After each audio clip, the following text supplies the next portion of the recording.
देखिए, national testing agency हर दिशा में failure है।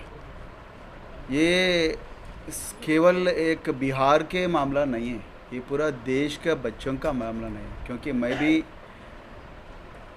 शिक्षा के क्षेत्र में 10 साल काम कर चुका हूँ। कक्षा 10 से भी शुरुआत हो सकती है स्वरोज नेटवर्क से जुड़ने के लिए। उसमें कोई ऐसा कोई ख़ास प्रोसीजर नहीं है। हमारी एक प्राइमरी सदस्यता है और निःशुल्क है। ऑनलाइन उसका फार्म भरा जाता है। आपने जैसे एक क्वेश्चन किया था कि स्वरोज नेटवर्क किस तरीके से काम करता है।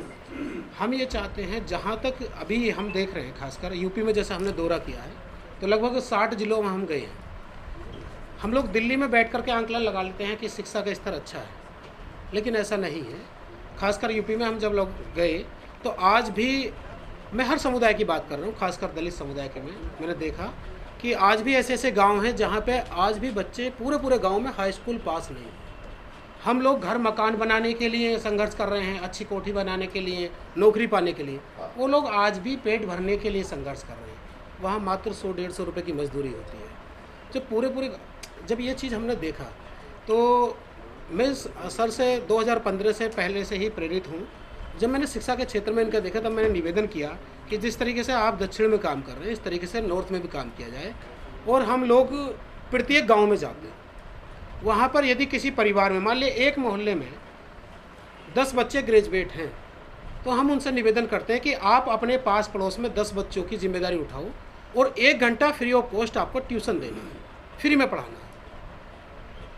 उस जो भी बच्चा फ्री ऑफ कॉस्ट ट्यूशन पढ़ाता है, उसको यदि कोई भी ज़रूरत पड़ती है, मान लिया किसी अदर डिस्ट्रिक्ट में वो एग्ज़ाम देने जाएगा, तो उसकी पूरी मदद स्वरोज नेटवर्क करता है, पूरी मदद। यदि उसे सही गाइडेंस की आवश्यकता है तो स्वरोज नेटवर्क के पास हर क्षेत्र के अपने एक पैनल हैं। जैसे लॉयर भी हैं, इंजीनियर भी हैं, डॉक्टर भी हैं, जैसे सर ने बताया, और सिविल सर्वेंट भी हैं। तो वो उन लोगों को मार्गदर्शित करते हैं जैसा वो अपना लक्ष्य प्राप्त करना चाहते हैं। फिर दूसरी बात यह है कि हमने देखा है, खासकर मैं अपने पे भी देखता हूँ, जब हम लोग कक्षा 10 में 12 में मतलब उस समय स्टडी कर रहे थे, हमें उस समय अनुभव नहीं था। आज मैं देखता हूँ कि किसी भी वैकेंसी जब निकलती है तो लाखों की संख्या में बच्चे आवेदन करते हैं, लेकिन कुछ बच्चे ही सेलेक्ट हो पाते हैं। क्या कारण है कि सिलेक्शन नहीं हो पाता है? कि हमारा जो मेन बेस था ना उस समय, वो कमज़ोर रह गया था।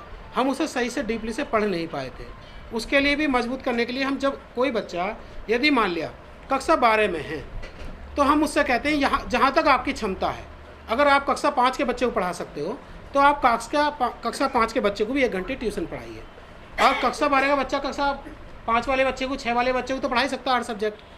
तो उसका भी जो बेस कमज़ोर रह गया था वो बेस मजबूत हो जाएगा। दूसरा, प्रत्येक गांव के अंदर, गली के अंदर, बस्ती के अंदर सामाजिक समरसता फैलेगी। आज भी मैं गांव में देखता हूं कि यदि कोई किसी बात को लेकर के, जो गांव में सोसाइटी में रहते हैं, छोटे मोटे झगड़े लेकर के हो जाते हैं तो थानों में मुकदमे दर्ज होते हैं।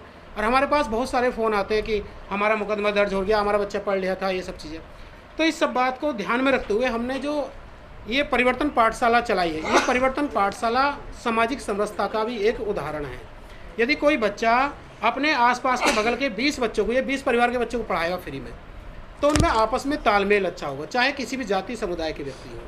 कल को कोई लड़ाई झगड़ा होता है तो वो एक बार ज़रूर इस बात पर विचार विमर्श करेंगे कि ये तो हमारे बच्चों को फ्री में पढ़ाते हैं, फ्री ऑफ कॉस्ट। तो इस तरीके से हमने प्रत्येक गाँव में परिवर्तन पाठशाला खोलना चाहते हैं। हमारा मेन उद्देश्य ये है कि गाँव के अंदर आज भी हमारे समाज में या उसके अंदर बहुत सारी ऐसी एनर्जी है, उसकी योग्यता है, लेकिन उसे पहचान नहीं पाते हैं। तो स्वरोज नेटवर्क हर उस व्यक्ति तक पहुंचना चाहता है, हर उस बच्चे तक पहुंचना चाहता है जिसके अंदर अपने लक्ष्य को प्राप्त करने के लिए एनर्जी तो है, स्टेमिना भी, ये सब चीज़ है उनके पास, लेकिन क्या है, कोई वहाँ मार्गदर्शन करने वाला नहीं है, गाइडेंस नहीं है। तो उसको गाइडेंस हम देना चाहते हैं, उसकी प्रतिभा को पहचानना चाहते हैं। चाहे वो खेल का क्षेत्र हो, चाहे वो मतलब बॉलीवुड में भी जाना चाहे, सिंगर में भी जाना चाहे, एनीवे किसी भी क्षेत्र में वो अगर जाना चाहेगा, स्वरोज नेटवर्क उसका पूर्ण रूप से समर्थन करेगा, सहयोग करेगा। सर, एक सवाल है कि स्वरोज नेटवर्क आपने पूरे देश में लागू कर दिया कि जी। लोग गली गली जा करके जी ब्लॉक स्तर या ग्राम सभा स्तर पे केवल शिक्षा को लेकर के ही है, या और तमाम चीजें जैसे महिलाएं हैं, छोटी छोटी बच्चियां हैं जो हाई स्कूल इंटर करने वाली शिक्षा से शुरू करते हैं। हैं, जैसे कि कंप्यूटर हो गया, खेल कूद में बच्चों के लिए इनके लिए भी साथ हम- या Yes. खाली पड़े? नहीं, ऐसा नहीं। हम लोग जब शिक्षा के क्षेत्र में शिक्षा को लेकर के उनके पास जाएंगे, जब उनके पास बैठेंगे तो सारी बातों का डिस्कस होगा। हर बात का बच्चे की सॉल्यूशन निकालने का प्रयास स्वरोज नेटवर्क करेगा, हर समस्या का।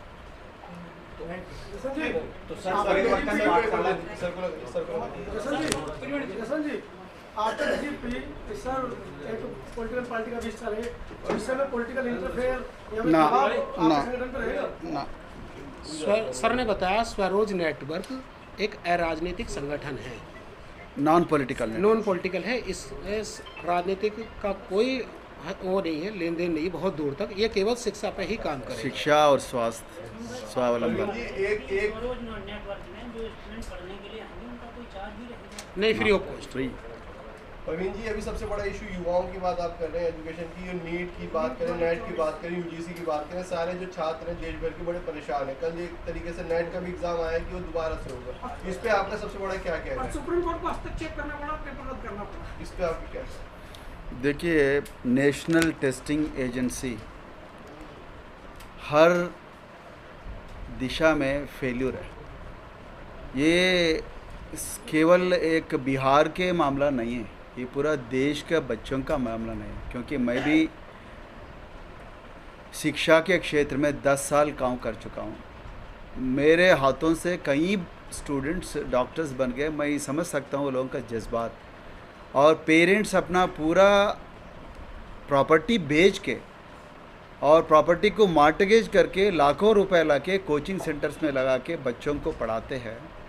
आज भारत की सरकार उसके ज़रिए जो human resource ministry of education में जो नेशनल टेस्टिंग एजेंसी है, वो नेशनल टेस्टिंग एजेंसी बहुत बड़ा अन्याय किया है बच्चों के खिलाफ। अब ये तो बहुत बड़ा जुर्म है, ये it is no less than a murder. मैं ये बात इसीलिए कह रहा हूँ कि आप देखिए, रात भर कभी कभी एक स्टूडेंट को नीट क्रैक करने के लिए 3 साल वेट करना पड़ता है। पहले अटेम्प्ट में नहीं आता, दूसरे अटेम्प्ट में नहीं आता और तीसरा अटेम्प्ट में करना पड़ता है। और एक कोचिंग सेंटर में पहले साल जाएगा, दूसरा कोचिंग में दूसरा साल जाएगा, तीसरी बार ऑनलाइन कोचिंग सेंटर में जाएगा, लाखों रुपए खर्च हो जाएगा। लेकिन आज ये बात सुनने में आ रहा है कि पैसे पेपर बिक गए और यूजीसी नेट में भी वही हालत हो गया। यूजीसी नेट के लिए लाखों स्टूडेंट्स पूरे देश भर रात भर प्रिपेयर करता है। जेएनयू में, दिल्ली यूनिवर्सिटी में और हैदराबाद सेंट्रल यूनिवर्सिटी में, हर सेंट्रल यूनिवर्सिटी में प्रिपेयर करते हैं। आज यूजीसी नेट का भी पेपर लीक हो गया। तो ये शिक्षा का क्षेत्र में बीजेपी की सरकार या भारतीय सरकार 100% फेल्यूर है। यूजीसी में भी वही हालत है। और ख़ास करके ओबीसी, एससी, एसटी और माइनॉरिटीज़ के खिलाफ तो बहुत बड़ा अन्याय हो गया है। फेलोशिप्स नहीं आता है शिक्षा क्षेत्र में। आप जेएनयू में जाके कोई भी रिसर्च स्कॉलर को पूछिए, उसका फेलोशिप अभी तक नहीं आता। और वो लोग आंदोलन भी नहीं कर सकते। आंदोलन करे तो मुकदमा दर्ज हो जाता, मुकदमा दर्ज हो गया तो उसको जॉब नहीं आता। और हर चीज़ के लिए सिफारिश के जरिए आना होता। तो ये नीट बहुत बड़ा घोटाला है। शायद पता नहीं कितने सालों से घोटाला चल रहा। मैं ये डिमांड करता हूँ, ये सीबीआई का जांच हो और सीबीआई का जांच में ये न केवल ये साल का, बाकी पिछले सालों में भी 720 आउट ऑफ 720 जो मार्क्स आए, मेरे को लगता है 720 आउट ऑफ 720 मार्क्स आना इतना